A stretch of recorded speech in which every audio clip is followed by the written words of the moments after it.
Hey everyone, welcome to Wealth Redefined. I'm your host, Michael Reynolds, independent financial advisor and owner of Elevation Financial. Thanks for joining me today. Glad you are here as always. 2023 is right around the corner, and we're going to run through some contribution limits and other important numbers that have been updated for 2023. So, as you probably know or feel, the financial system can be complicated. It's made up of all sorts of rules and limits, and many of these rules and limits get updated each year. This list includes contribution limits to retirement accounts, things like tax brackets, phase outs, tax credits, etc. So we're going to run through some of the most commonly used numbers today. You can download a chart of all these numbers, by the way, on my website. So if you are listening to this via a podcast app, just go to my website, look for episode 164 of my podcast, and there will be a link to a downloadable PDF with a whole slew of charts and brackets and contribution limits that you can reference. So again, that's episode 164. Go to my website, look for that podcast episode, and grab the chart in the show notes there. If you'd like a full list of more of these limits and numbers for 2023 in a nice, shiny PDF format. So that being said, let's run through some of the changes for 2023. Let's start with retirement account contributions. So the most widely used numbers are retirement account contribution limits. That's what a lot of us are focused on. So 401k plans got a significant increase in 2023. The contribution limit for elective deferrals in a 401k plan in 2023 is $22,500 for those under age 50. The catch-up contribution for those over age 50 is $7,500. The total limit for plans, which includes profit-sharing components, is $66,000 in 2023.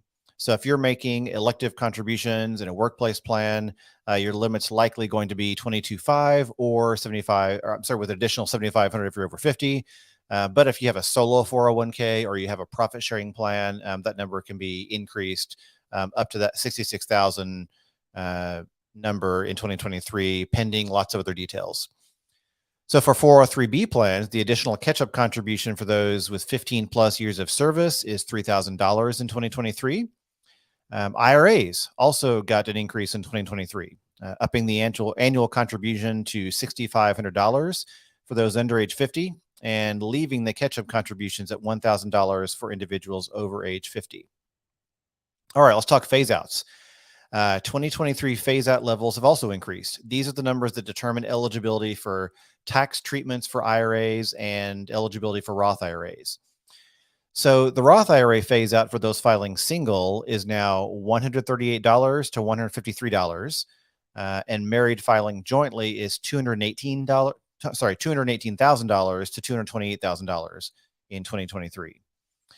For traditional IRAs, if you're covered by a workplace plan, your phase out for deductibility is $73,000 to $83,000 if you're single, and $116,000 to $136,000 for married filing jointly. So this is the phase out range for those who are covered by a workplace plan for deductibility for your IRA. All right, health savings account, HSAs. I love HSAs. HSAs also got a boost. The individual limit for an HSA in 2023 is now $3,850, and the family limit is now $7,750. The age 55 plus catch-up is $1,000. Standard deduction. Let's talk taxes. So for 2023, the standard deduction for income taxes has also been increased. For individual filers, the standard deduction in 2023 is now $13,850. And married filing jointly filers have a standard deduction of $27,700 in 2023. Next, long-term capital gains tax. Capital gains are profits made from the sale of certain assets like stocks, bonds, mutual funds, etc., held for more than 1 year.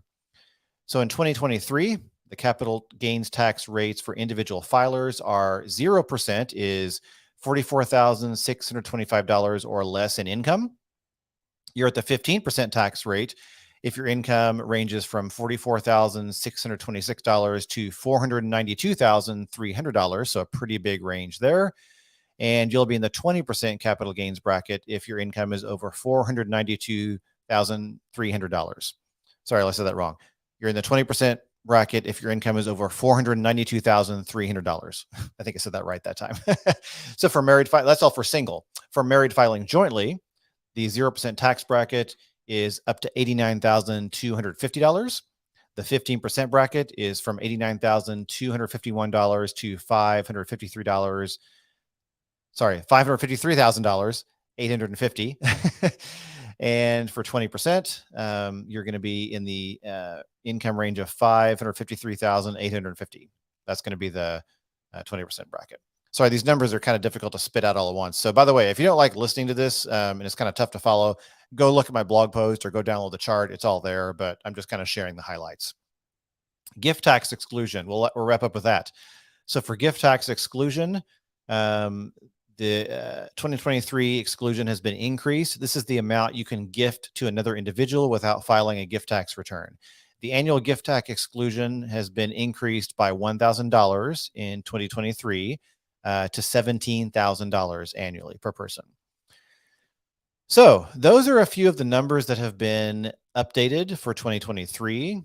Some of the most significant, again, are the retirement savings contributions. So a lot of us are, maybe if you're maxing out your 401k or maxing out IRAs or Roth IRAs, you might want to go back and update your recurring contributions starting in January of 2023 to take advantage of those new limits.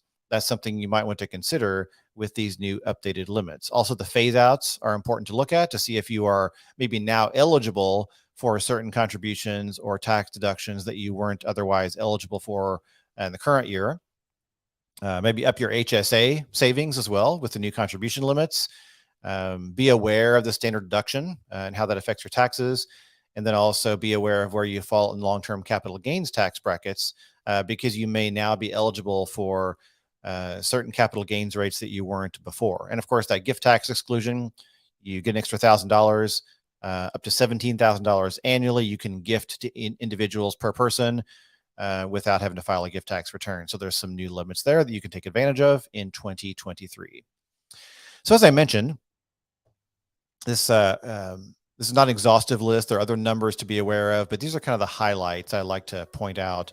If you want the complete list, again, look for episode 164 on my website. There will be a link to download the entire PDF. It's a couple pages. It goes through all of these charts and limits, and you'll have a more complete list of changes that are important in 2023 in a nice PDF format. So hope that's helpful today, getting ready for 2023. As always, if you'd like to chat about this or anything else, you know where to find me. You can reach out via my website, which is elevationfinancial.com. And you're welcome to book a complimentary money session using that friendly button on the homepage if that would be helpful for you. As always, thanks for joining me today. Have a great day. We'll see you next time.